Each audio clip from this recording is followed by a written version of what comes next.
I stood in my living room holding eviction papers with shaking hands. My son-in-law had stolen my house using a document I signed 3 months ago. When I called him crying, he laughed and said I was too old to fight back. Before we start, let us know in the comments where you're watching from. Don't forget to like, share, and subscribe for more powerful stories. My name is Margaret Thompson. I'm 68 years old, and until 3 months ago, I thought I knew what my life would look like. I thought I'd grow old in the house my husband and I bought in 1985. I thought I'd spend my golden years surrounded by the people I loved most. I thought family meant something. I was wrong about all of it. But let me tell you who I was before everything fell apart, because that matters. That's the part they counted on, the part they used against me. I spent 30 years as an elementary school teacher, 3rd grade mostly. I taught children to read, to write their names, to believe they could be anything they wanted. I wasn't rich. Teachers never are. But I was happy. I had Tom, my husband of 40 years. We had our daughter, Sarah. We had this house, 3 bedrooms, a backyard with Tom's rose garden, a kitchen where we made 1,000 memories. 5 years ago, Tom died. Heart attack. Sudden. One morning he was planting tulips, and by evening he was gone. I thought grief would kill me too. Some mornings I wished it would. But Sarah was there. She'd come over twice a week, help me with groceries, sit with me while I cried. Her husband Derek would fix things around the house, the leaking faucet, the loose step on the porch. And my 2 grandchildren, Nathan and Emma, would run through these rooms like Tom and I always dreamed grandchildren would. I wasn't lonely anymore. I had purpose. Every Sunday, I'd cook pot roast, set the table with the good china, and watch my family eat and laugh. Derek would always say, "Nobody makes pot roast like you, Margaret." Sarah would hug me and whisper, "I don't know what we'd do without you, Mom." I believed them. I spent my whole life being the kind of person who helped others. I volunteered at church. I baked cookies for the neighbors. When Sarah and Derek hit financial trouble 2 years ago, I gave them $15,000 from my savings without hesitation. Family helps family, right? That's what Tom always said. This house was all I had left of him. Every corner held a memory. The kitchen where he proposed on one knee, nervous and sweating. The bedroom where we brought Sarah home as a newborn. The backyard where we celebrated 40 anniversaries. Where he taught Sarah to ride a bike. Where he planted those roses that still bloom every spring. I'm not rich. I live on my teacher's pension and Social Security. But the house was paid off. Tom made sure of that before he died. It was mine, free and clear, worth about $320,000.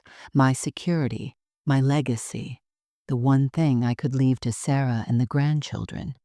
I thought it was safe because it was in my name. I thought it was protected because I owned it outright. I thought my family loved me more than they loved money. That was my first mistake.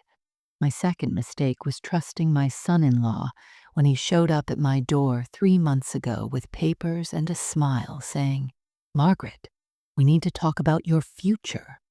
I should have slammed the door in his face. Instead, I invited him in for coffee. 6 months before everything fell apart, my life had a rhythm, a simple, beautiful rhythm that made me feel like maybe I could survive without Tom after all. Every morning, I'd wake up at 6:30. The house would be quiet except for the birds outside, cardinals mostly, the ones Tom loved. I'd make coffee in the same pot we'd used for 35 years, pour it into the mug Sarah gave me that said, "World's Best Mom," and sit on the back porch watching the sun come up over Tom's garden. That was my time with him.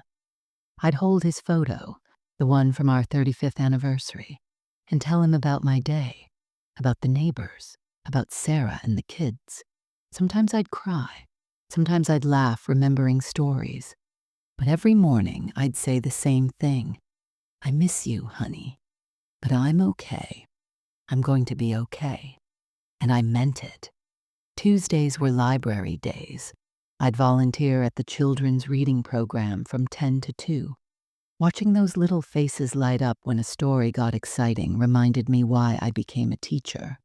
Their parents would thank me, saying their kids asked for Mrs. Thompson every week. That made me feel useful, like I still mattered. Wednesday nights were bingo at church with Eleanor and Ruth.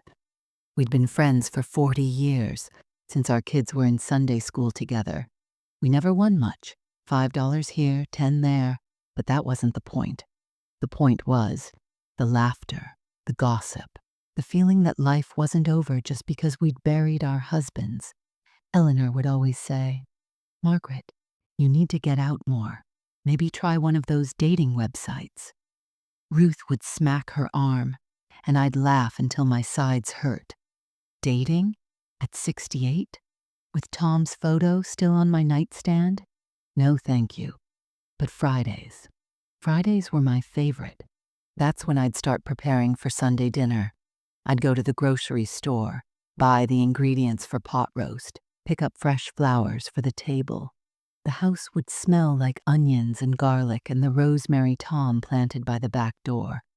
I'd use his grandmother's china, the set we only brought out for special occasions.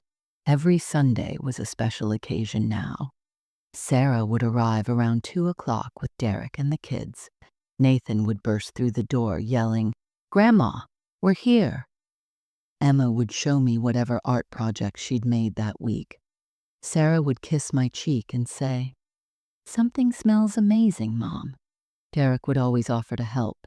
He'd fix things I didn't even know were broken, tighten the loose cabinet door, replace a light bulb I couldn't reach, reprogram the thermostat when I got confused. "Don't worry about it. Margaret," he'd say, with that easy smile.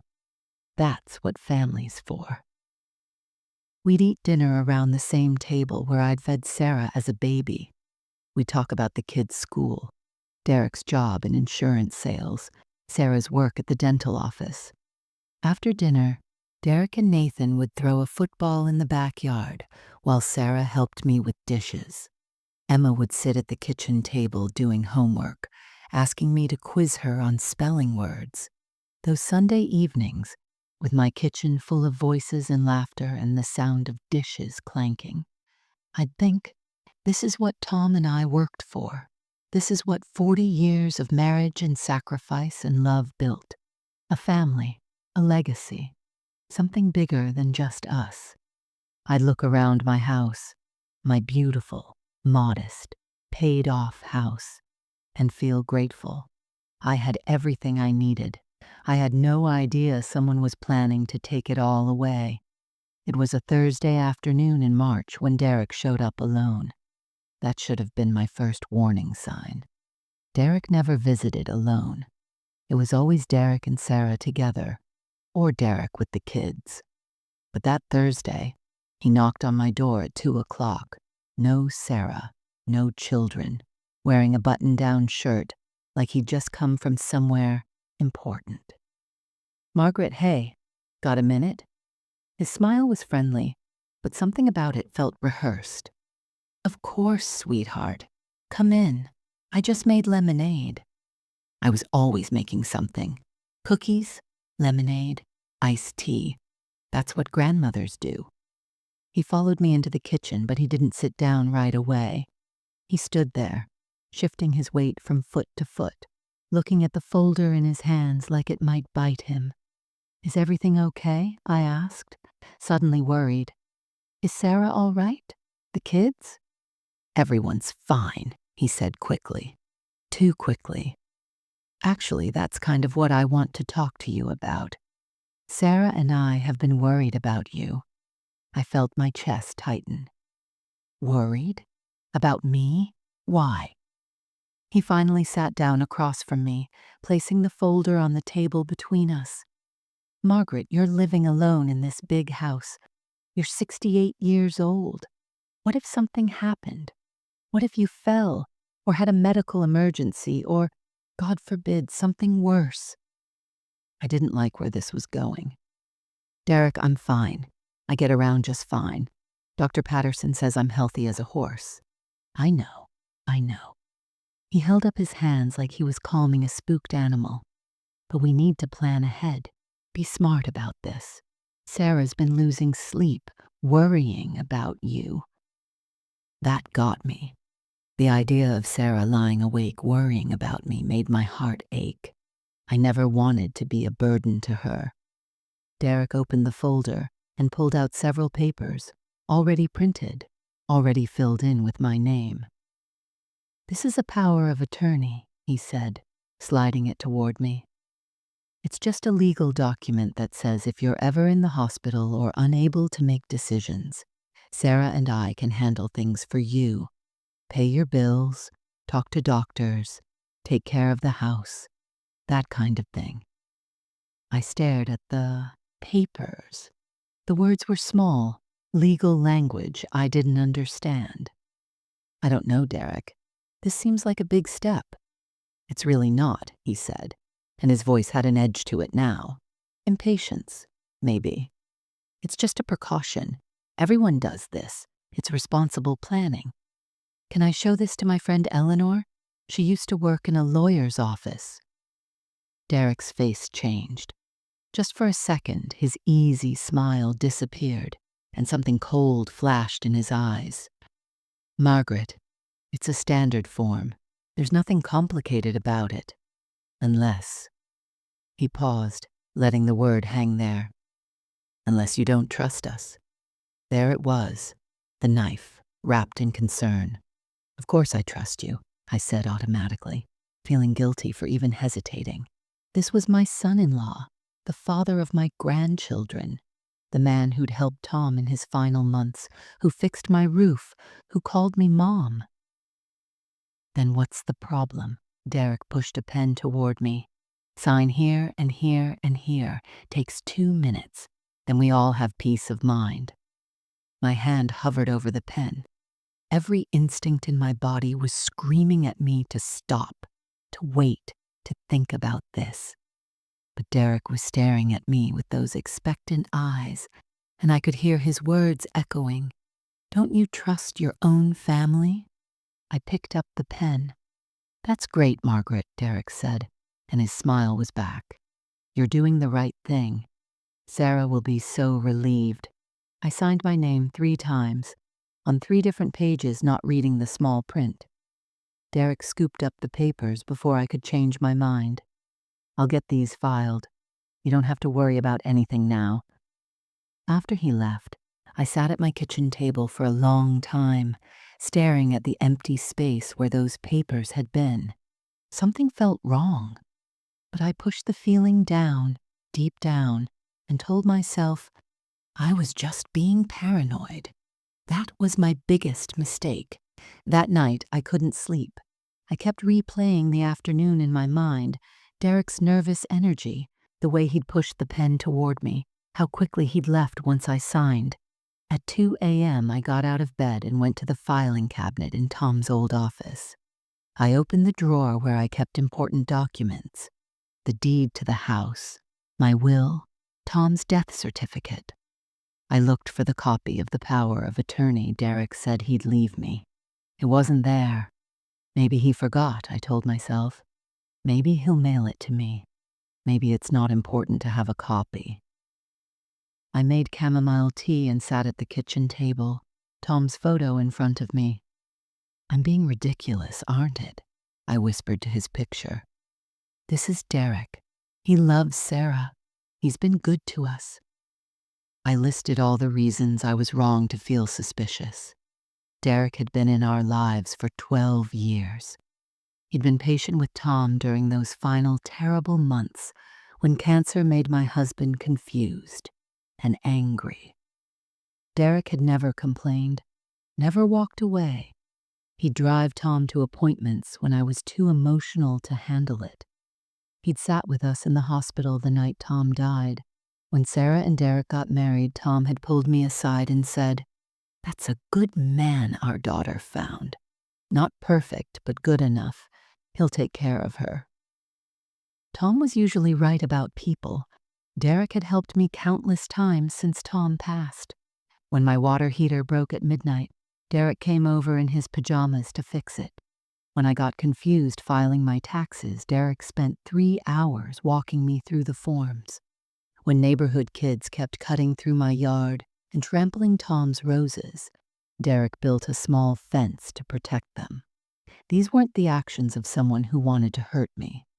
By morning, I'd convinced myself that Thursday's meeting was exactly what Derek said it was. Responsible planning. Smart planning. The kind of thing Tom would have wanted me to do. Friday morning, Eleanor called to invite me to lunch. We met at the diner on Main Street, the one with the good pie. She took one look at my face and said, "What's wrong?" "Nothing's wrong," I said, picking at my tuna sandwich. "Margaret Thompson, I've known you for 40 years. Don't lie to me." I almost told her. The words were right there, on the tip of my tongue. But then I imagined how it would sound. Derek came over and asked me to sign some papers, and now I feel weird about it. Eleanor would ask what kind of papers. I'd say power of attorney. She'd ask if I read them. I'd have to admit I didn't. She'd ask why I signed something I didn't read, and I wouldn't have a good answer except because he made me feel guilty for not trusting him. How pathetic did that sound? A 68-year-old woman, a former teacher who spent 30 years telling children to think critically and ask questions, signing legal documents because she didn't want to hurt someone's feelings. Margaret? Eleanor was still waiting for an answer. "I'm fine," I said firmly. "Just didn't sleep well. Too much coffee yesterday." Eleanor didn't believe me. I could see it in her eyes, but she let it go. That weekend, Sarah called. "Mom, Derek told me you signed the power of attorney. Thank you so much. I've been so worried about you living alone. Now I can sleep better knowing we can help if something happens." The relief and gratitude in her voice washed away my last doubts. This was my daughter, my baby, the little girl I'd rocked to sleep, whose scraped knees I'd bandaged, whose heart I'd protected her whole life. She wouldn't hurt me. They wouldn't hurt me. I was safe because they were family. I repeated that to myself every day for the next month. I'm safe because they're family. I kept repeating it right up until the moment I realized family was exactly what made me the perfect target. 2 months passed. May arrived with warm sunshine and Tom's roses blooming pink and red along the fence. I watered them every morning, talking to Tom like always, telling him about my week. Life felt normal again. The uneasiness from that Thursday afternoon with Derek had faded into background noise. Then the letter arrived. It was a Tuesday morning. I'd just finished my coffee when the mail came through the slot. Bills, mostly. A flyer for the grocery store, and a white envelope with the logo of my homeowner's insurance company. I opened it standing right there in the hallway. "Dear Mrs. Thompson, per the request of your designated power of attorney holder, we have processed the following changes to your policy, effective May 1st. My heart started beating faster. Changes? What changes? I kept reading. Policy beneficiary updated. Contact information updated. Billing address updated. Please review the enclosed documents and contact us if you have questions. I didn't request any changes. I didn't even know beneficiaries could be changed without the homeowner's permission. My hands were shaking as I dialed the insurance company's customer service number. The automated system made me punch in my policy number 3 times. Finally, a real person answered. "Thank you for calling. This is Jennifer. How can I help you today?" "Yes, hi. I received a letter about changes to my policy. I didn't request any changes. I think there's been a mistake." I heard typing on the other end. "Let me pull up your account, Mrs. Thompson." Okay, I see the changes here. These were requested 6 weeks ago by Derek Matthews, your designated power of attorney holder. 6 weeks ago, while I was cooking Sunday dinners and thinking everything was fine. But I didn't ask him to change anything. Why would he change my insurance without telling me? I'm sorry, ma'am, but once power of attorney is established, that person has legal authority to make these decisions. The changes are legitimate and binding. Legitimate and binding. Those words felt like a slap. I hung up and immediately called Derek. He answered on the third ring, his voice casual, like nothing was wrong. Hey, Margaret, what's up? Derek, I got a letter from my insurance company. They said you changed my policy? There was a pause. Just a second, but I heard it. Oh, yeah. I had to update a few things. No big deal. No big deal. Derek, you changed my beneficiary information without asking me. Margaret, calm down. His tone had shifted, still friendly, but with an undercurrent of annoyance. The insurance company needed current contact information. I'm handling the administrative stuff so you don't have to worry about it. That's literally what the power of attorney is for. But I should know when changes are made to my policy. And now you do. Look, I didn't want to bother you with paperwork and phone calls. You know how confusing insurance companies can be. I took care of it. You should be thanking me. Thanking him? For changing my insurance without permission? Derek, I don't feel comfortable with... Margaret, I have to go. I'm at work. We can talk about this later if you want, but honestly, you're overreacting. Everything's fine. He hung up before I could respond. I stood in my kitchen holding the phone, my entire body trembling. The next morning, I went to my bank to make a deposit. The teller was a young woman I'd seen a few times before. She pulled up my account and frowned. Mrs. Thompson, I see there was a change of address request on your account about 3 weeks ago. Have you been receiving your statements? My blood went cold. What address? She turned the screen toward me. 1847 Oakwood Drive, Derek and Sarah's address. I didn't change my address, I whispered. The teller's frown deepened. It was processed through power of attorney authorization. Is there a problem? I couldn't breathe. My bank statements, going to Derek's house. My insurance, changed by Derek. My accounts, controlled by Derek. This wasn't just for emergencies. This was something else entirely. Mrs. Thompson, are you all right? You look pale. Should I call someone? No, I managed to say. No, I'm fine. But I wasn't fine. Nothing was fine. And deep down, I knew it was about to get much, much worse. 1 month later, on a Thursday afternoon in late June, I found an envelope wedged between my front door and the frame. Not regular mail. Hand-delivered. The return address was from a law firm I'd never heard of. My hands shook as I tore it open. Notice to vacate premises. The words blurred in front of my eyes. I had to read them 3 times before they made sense. You are hereby notified that the property located at 1247 Maple Street has been sold. The new owner requests possession of the property. You have 30 days to vacate. Sold? My house? There had to be a mistake. I never sold my house. This was impossible. I called the number on the letterhead. A receptionist answered. Bauer and Associates. How may I direct your call? I received an eviction notice. There's been a terrible mistake. I own my house. I never sold it. She transferred me to a lawyer who spoke in a bored monotone.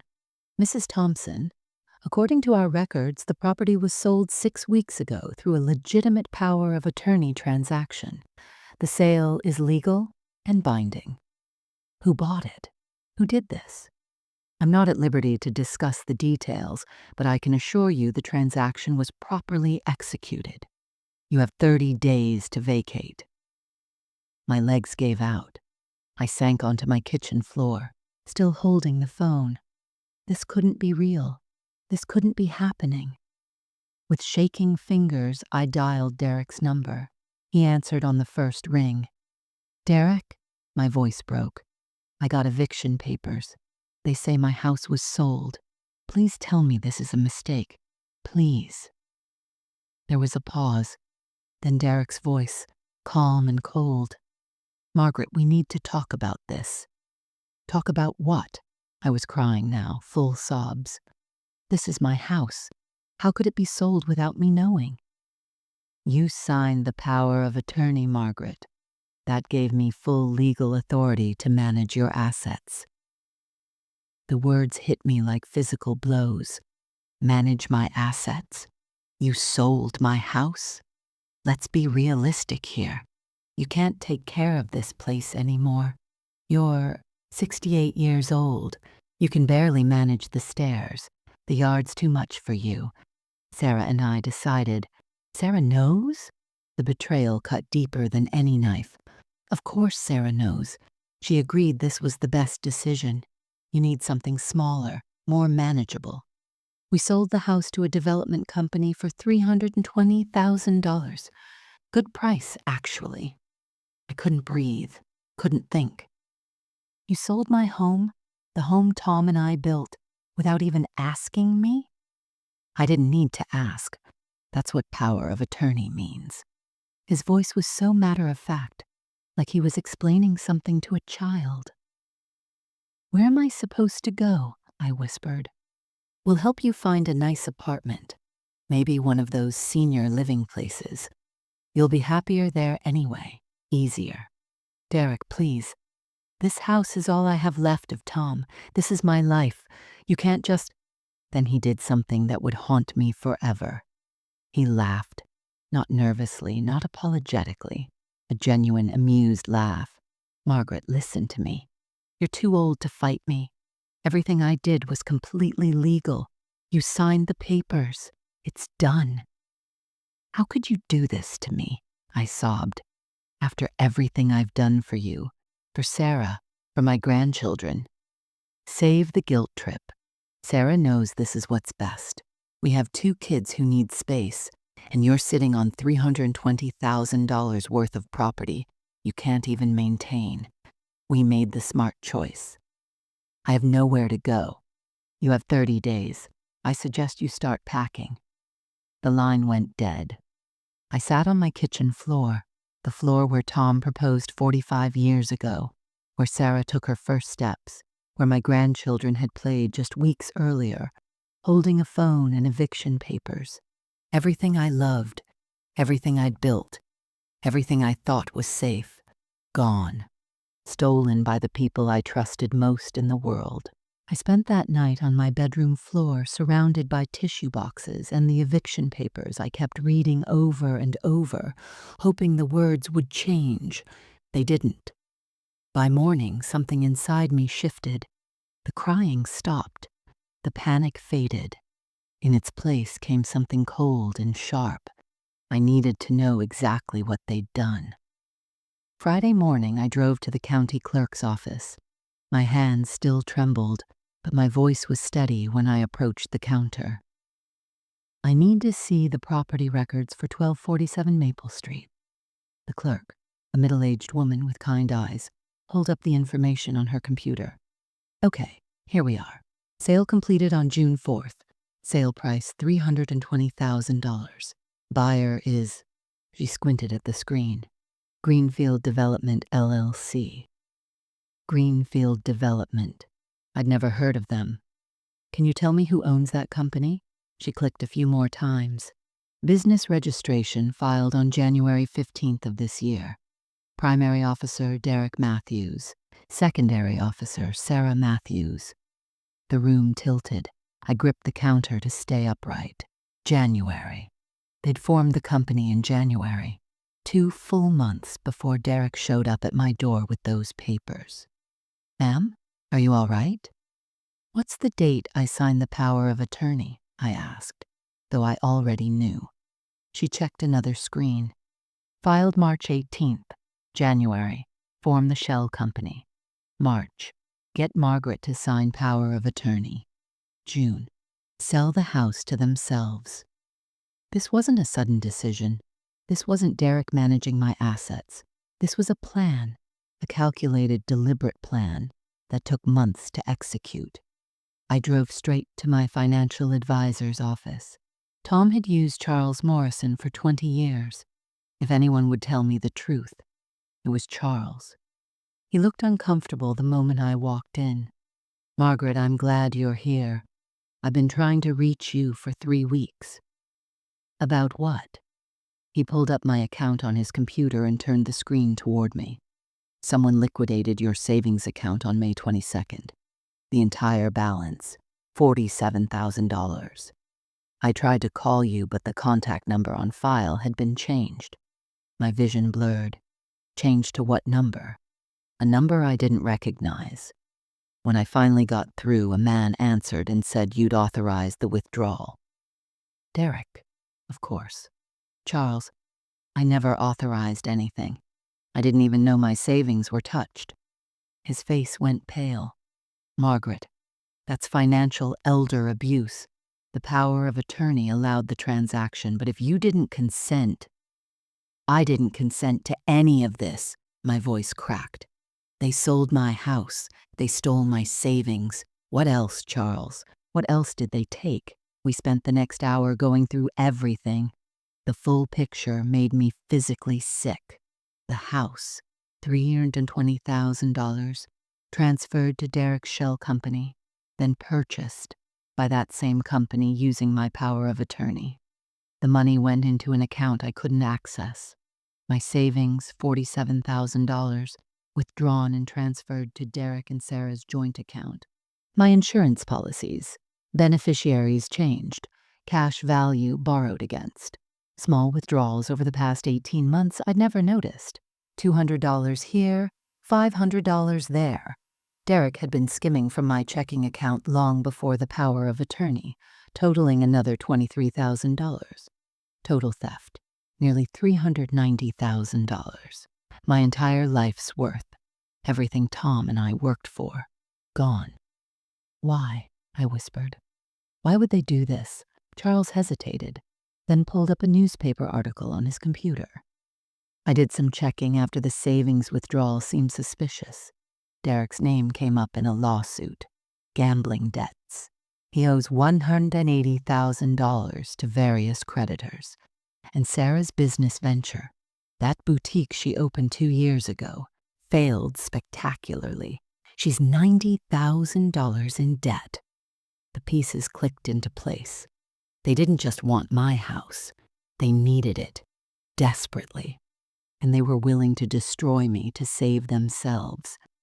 I don't remember driving home from Charles's office. I don't remember walking into my house.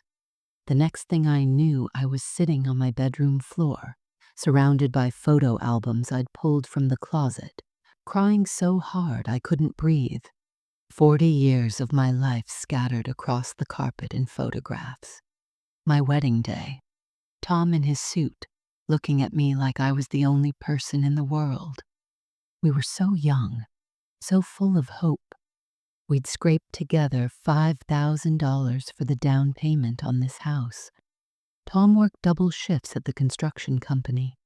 I took a second job tutoring. We ate ramen and dreamed about the future. Sarah as a newborn, wrapped in the yellow blanket Tom's mother crocheted. I remembered holding her in this very room at 3 a.m., exhausted but so full of love I thought my heart would burst. I'd whispered promises to her in the dark. "I'll always protect you. I'll always love you, no matter what." What a lie that turned out to be. Or maybe she was the one who lied.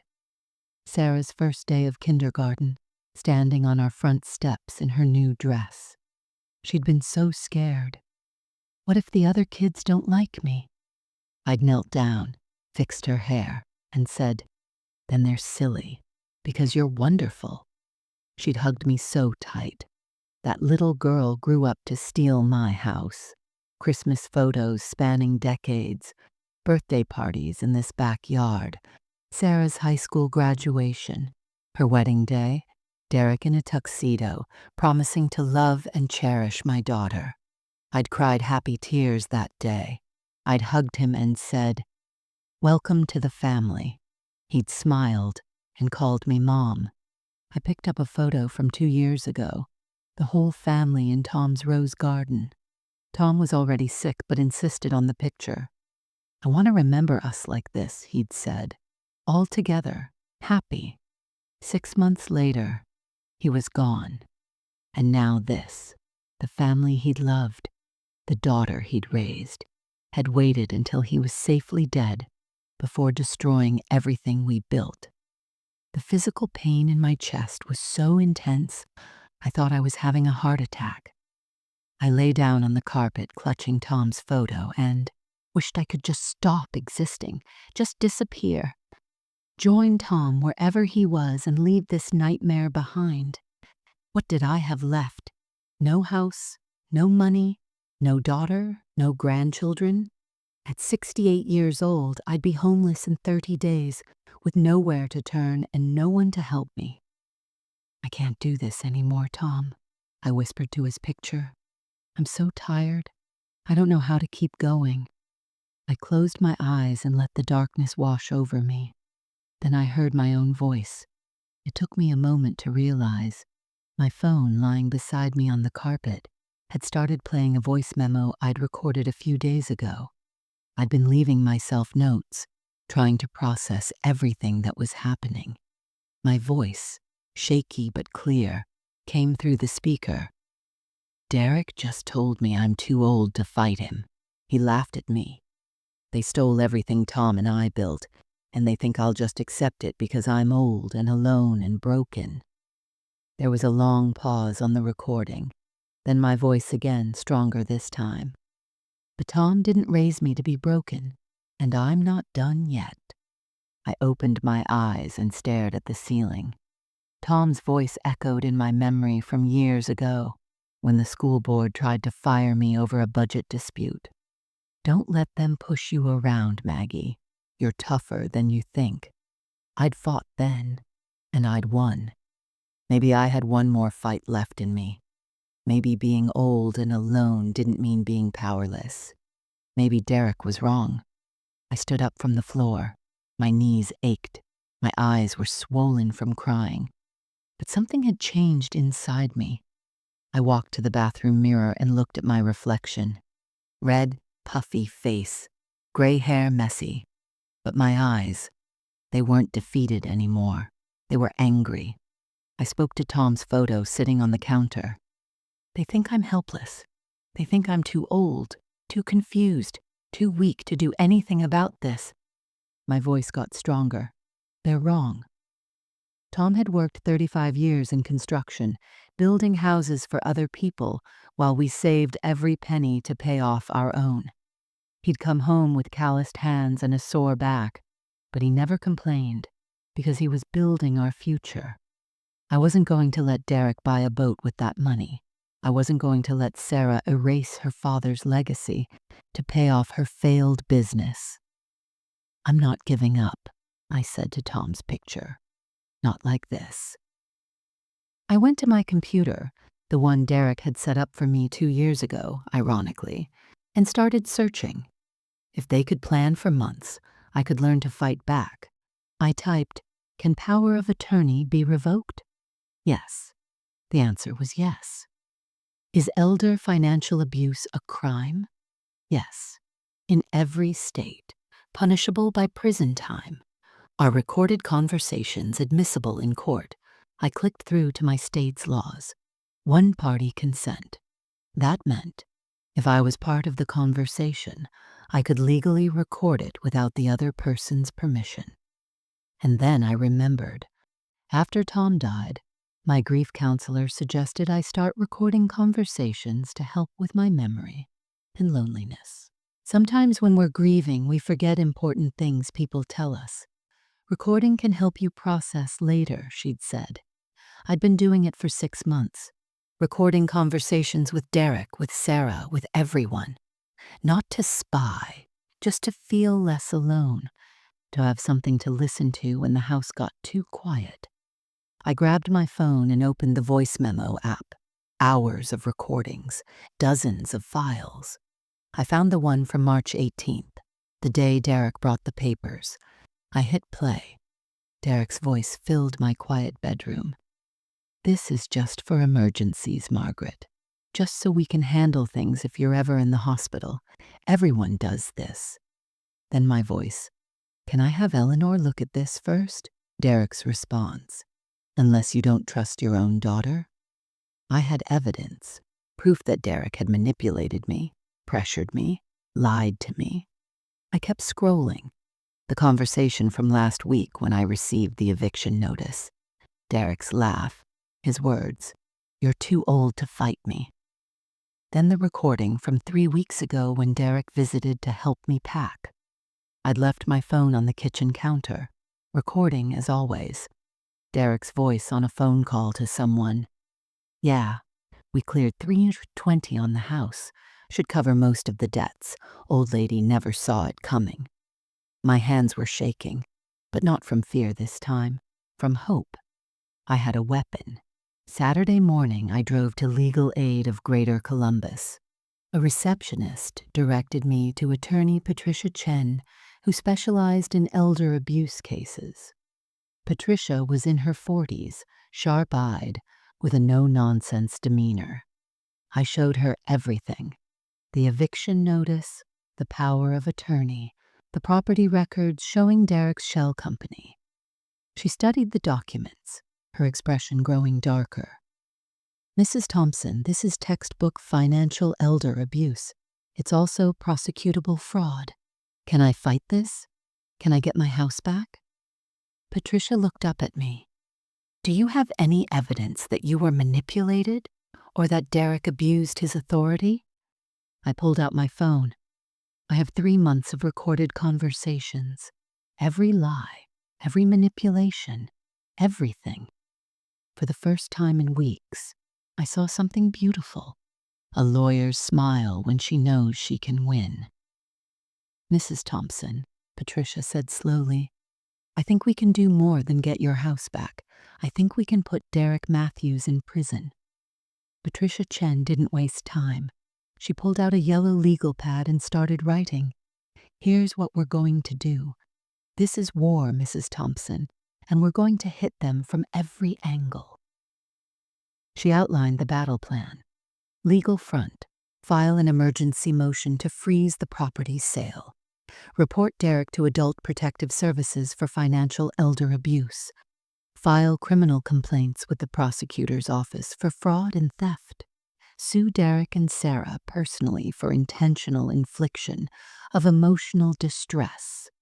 Request a forensic audit of all Derek's finances and his shell company. Evidence collection. Compile every recording into a timeline with transcripts. Get sworn statements from my friends, Eleanor, Ruth, Charles Morrison, testifying that I was mentally sharp and capable. Document every financial transaction showing the systematic theft. Prove Derek had been planning this for months. Then Patricia leaned forward, and her eyes had a predatory gleam. "Here's the most important part. We don't tell them you have recordings." "What?" "Let them think you're helpless. Let them think you've accepted defeat. Comfortable people make mistakes, Mrs. Thompson, and we want Derek very, very comfortable." For the next 2 weeks, I played the role of my life, the defeated old woman. I texted Sarah. "I'm sorry I overreacted about the house. You're right. It's too much for me. I've been looking at senior living facilities like you suggested." Sarah's response came within minutes.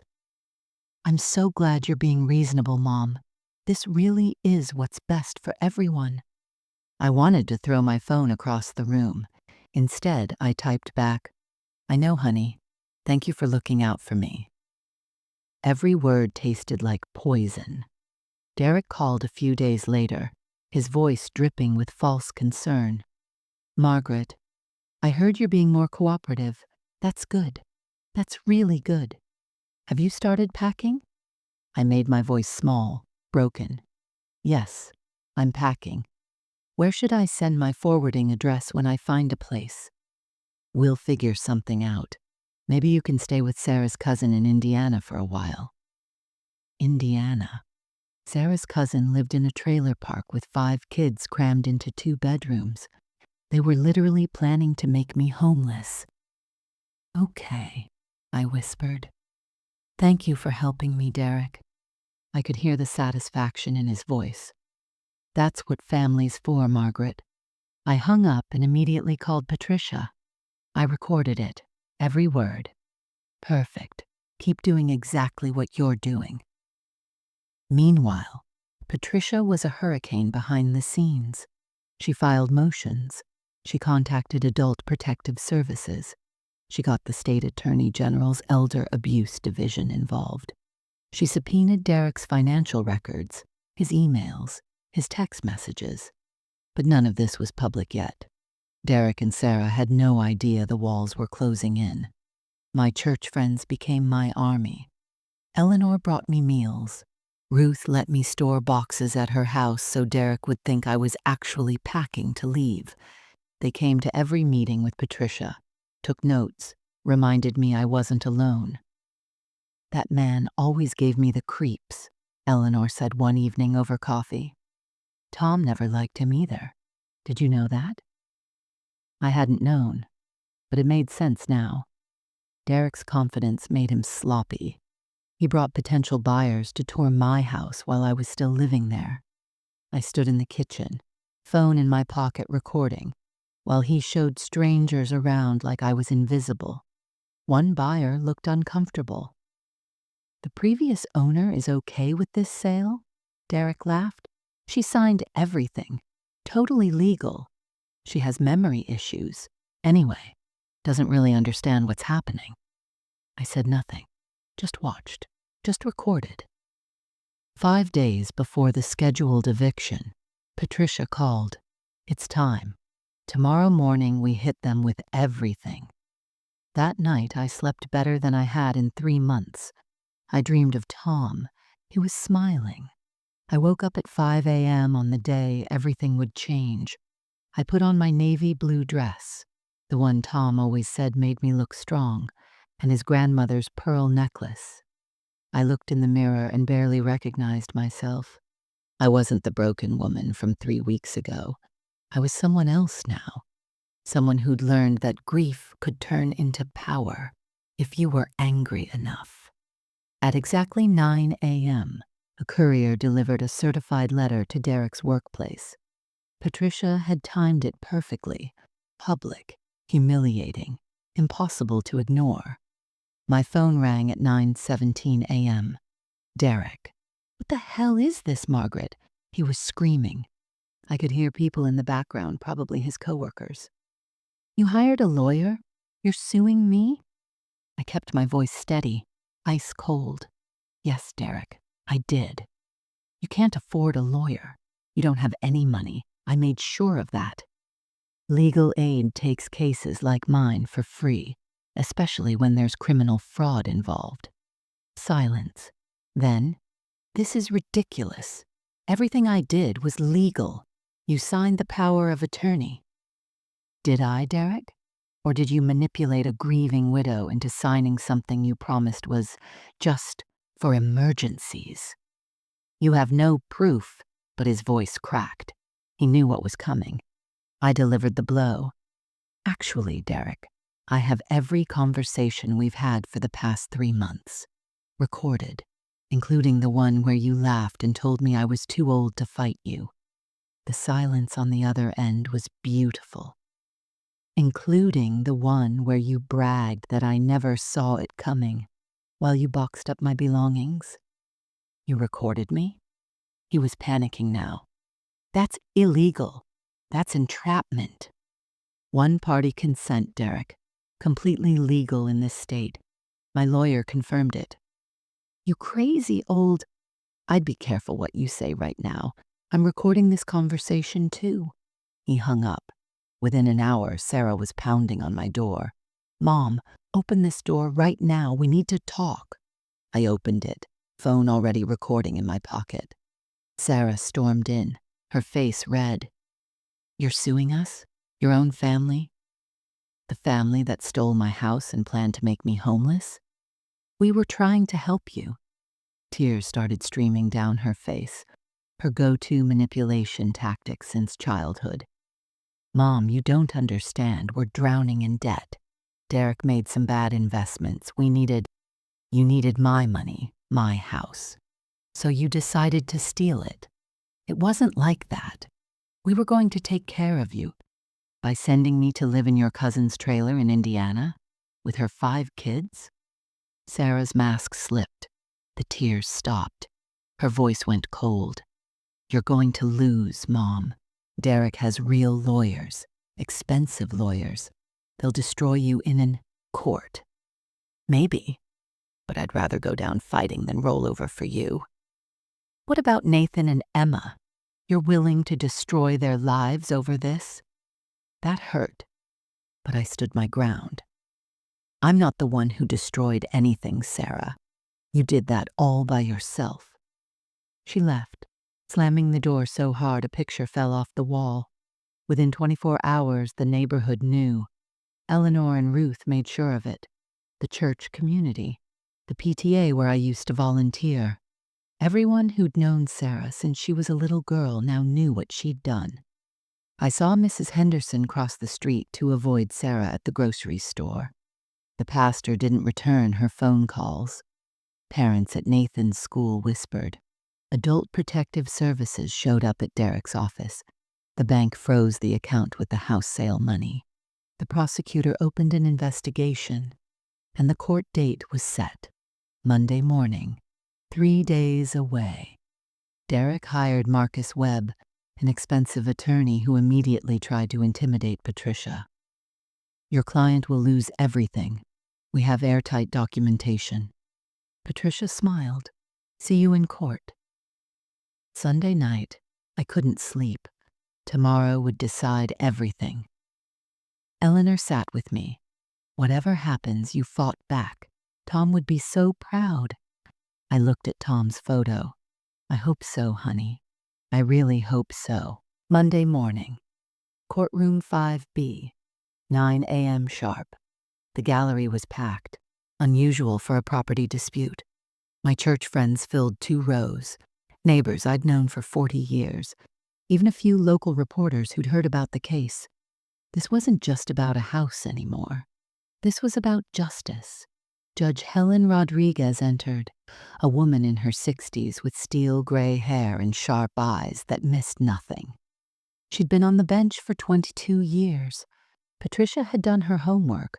Judge Rodriguez had a reputation for absolutely destroying elder abusers. Derek sat at the defendant's table in an expensive suit. Next to his attorney, Marcus Webb, he looked confident, almost smug. He thought his money and his lawyers would win. Sarah sat in the gallery, pale and nervous. She wouldn't make eye contact with me. Marcus Webb stood first. "Your Honor, this is a straightforward property matter. Mrs. Thompson, of sound mind, granted power of attorney to my client.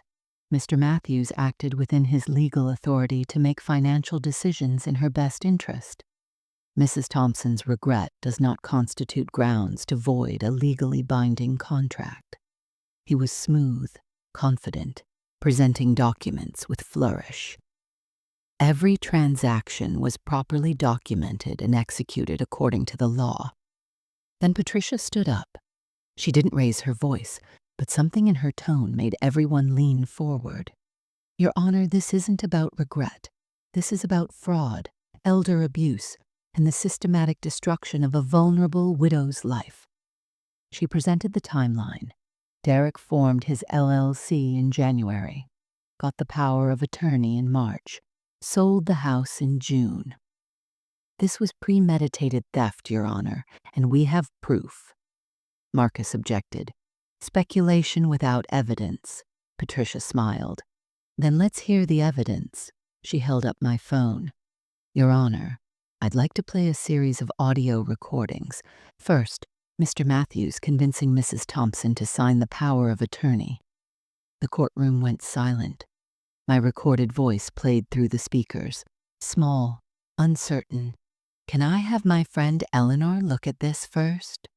Derek's voice sharp with impatience. "Unless you don't trust your own daughter?" I watched Derek's face go pale.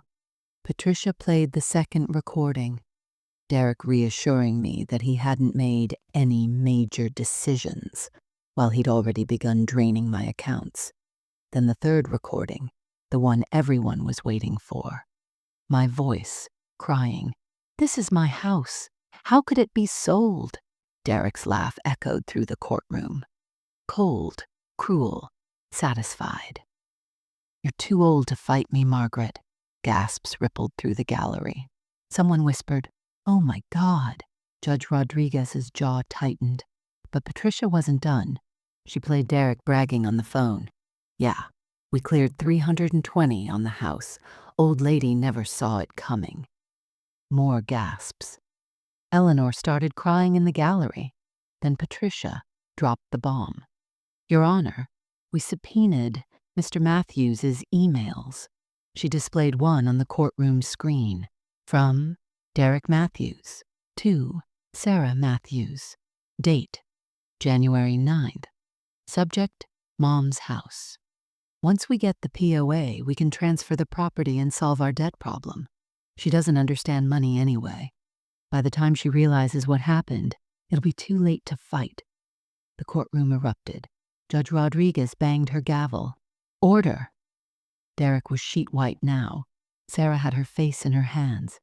Patricia continued, "Your Honor, Mr. Matthews has $180,000 in gambling debts. Mrs. Matthews has $90,000 in business debts. They didn't sell this house for Mrs. Thompson's benefit. They sold it to cover their own failures." She presented bank records showing Derek had been stealing from me for 18 months, $23,000 in small amounts even before the power of attorney. Marcus Webb had nothing. He shuffled papers desperately, but couldn't form a defense. Judge Rodriguez removed her glasses and stared directly at Derek. "Mr. Matthews, I've been on the bench for 22 years. I've seen many schemes. But planning for months to steal from your wife's grieving mother? That's a new low." She didn't hesitate. "The property sale is void. The house is restored to Mrs. Thompson. Power of attorney is revoked. Restraining order issued 500 feet from Mrs. Thompson at all times."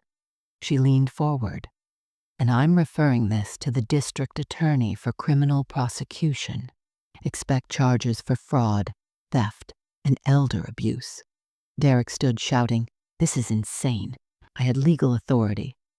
"Sit down, Mr. Matthews, or I'll add contempt of court." I sat there, stunned. I'd won. Patricia squeezed my hand. "You did it." Walking out of that courtroom felt like stepping into sunlight after years in a cave. Eleanor and Ruth hugged me so tight I could barely breathe. Strangers, people who just watched the trial, stopped me to shake my hand. "You were so brave," a young woman said, tears in her eyes. "My grandmother went through something similar. She didn't fight. I wish she had." A reporter approached.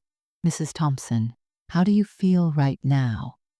I looked back through the courtroom doors where Derek stood frozen, his lawyer frantically talking into a phone.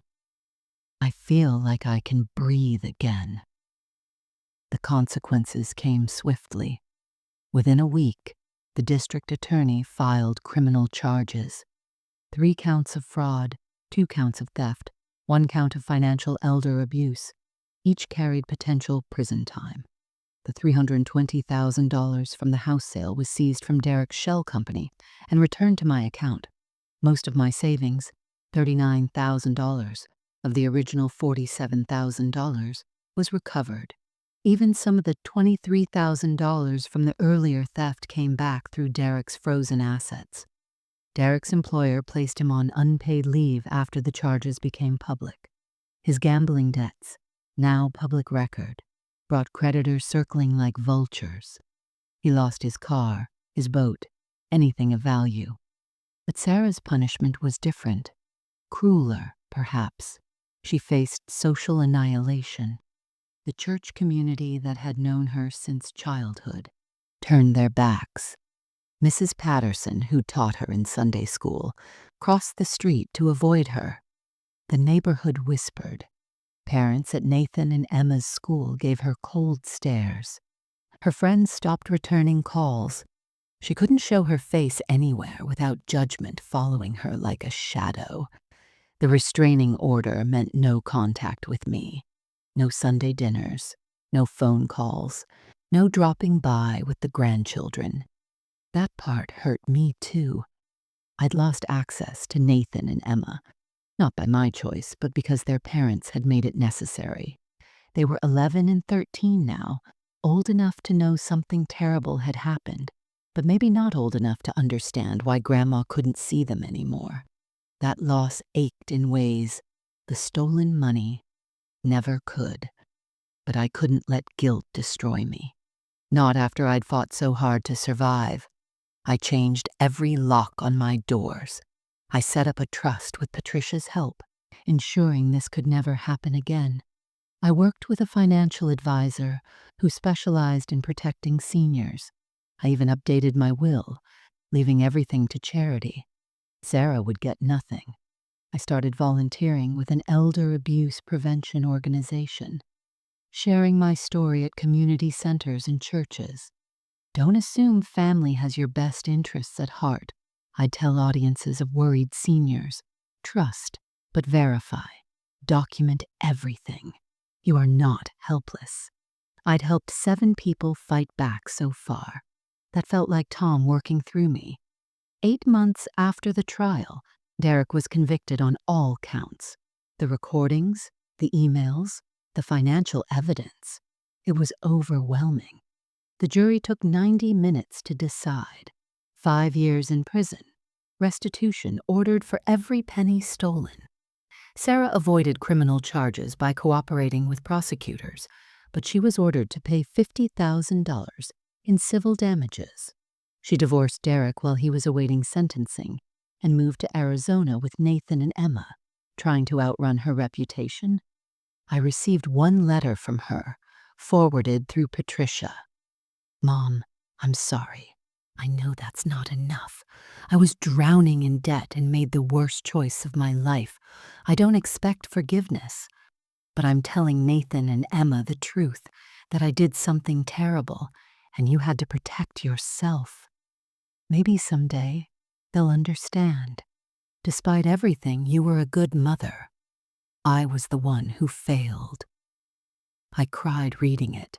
Not because I forgave her. I wasn't there yet, maybe never would be, but because buried in those words was a sliver of the daughter I'd raised. 2 years have passed since that courtroom victory. I'm 70 years old now, still living at 1247 Maple Street. Tom's roses bloom pink and red every spring. The house is mine, really, truly mine, and no one can ever take it again. My Sunday dinners look different now. Instead of cooking for a family that betrayed me, I host Eleanor, Ruth, and 3 other widows from church. We call ourselves the Survivors Club, women who lost husbands, faced hardships, and rebuilt ourselves from the ashes. We laugh louder than we probably should. We drink wine Tom would have approved of. We celebrate being alive, being strong, being unbreakable. People ask me if I regret fighting back. They ask if losing Sarah and the grandchildren was worth it. Here's my answer. I didn't lose them. They lost me. There's a difference. I spent 68 years being kind, accommodating, putting others first. I thought that's what good people did. But there's a difference between kindness and letting people destroy you. There's a difference between family and people who see you as something to exploit. If you're watching this and something feels wrong with your family, trust that feeling. If someone pressures you to sign papers just in case, ask questions, take your time, get a second opinion. And if anyone says, "Don't you trust your own family?" that's a red flag the size of Texas. Trust is earned, even from family, especially from family. Last month, I received a letter with no return address. I recognized the handwriting immediately. My grandson Nathan, now 15. Dear Grandma, I don't know if you'll want to hear from me, but I'm old enough to decide for myself now. Mom told us what she and Dad did to you. All of it. I'm so sorry. I remember your house, your cookies, your garden. I remember feeling safe there. Mom said you were stronger than she ever gave you credit for. I'm proud to be your grandson, even if I don't deserve to be. Love, Nathan. I wrote back that same night. You always deserved to be my grandson. What your parents did is not your burden. When you're 18 and can decide for yourself, my door is open. There will always be cookies and the garden and a safe place for you. That letter sits on my kitchen table now, next to Tom's photo. Maybe someday both grandchildren will find their way back. Maybe not. Either way, I know who I am now. Here's what I learned. Greed turns people into strangers, even people you love, even people who should protect you. Blood doesn't guarantee loyalty. Family doesn't automatically mean love, but you are not defined by what they did to you. You're defined by what you did about it. I could have accepted defeat, lived in that trailer in Indiana, survived on charity, and died bitter. Instead, I fought. I recorded. I documented. I stood in that courtroom and watched truth destroy their lies. I got my life back. So if you're the victim in a story like mine, document everything. Record conversations if your state allows it. Save texts. Keep emails. Create a paper trail. Because abusers get comfortable, they get arrogant, and they make mistakes. And when they do, you need proof. And if you're tempted to take advantage of an aging parent, stop. The money isn't worth it. No inheritance is worth destroying someone who loved you. I'm 70 years old. I don't know how many springs I have left. But every spring I see these roses bloom. It's in my garden, in my house, the one Tom and I built. They thought they could take that from me. They were wrong. So tell me, what would you do in my situation? Would you fight back or accept defeat? Share your thoughts below.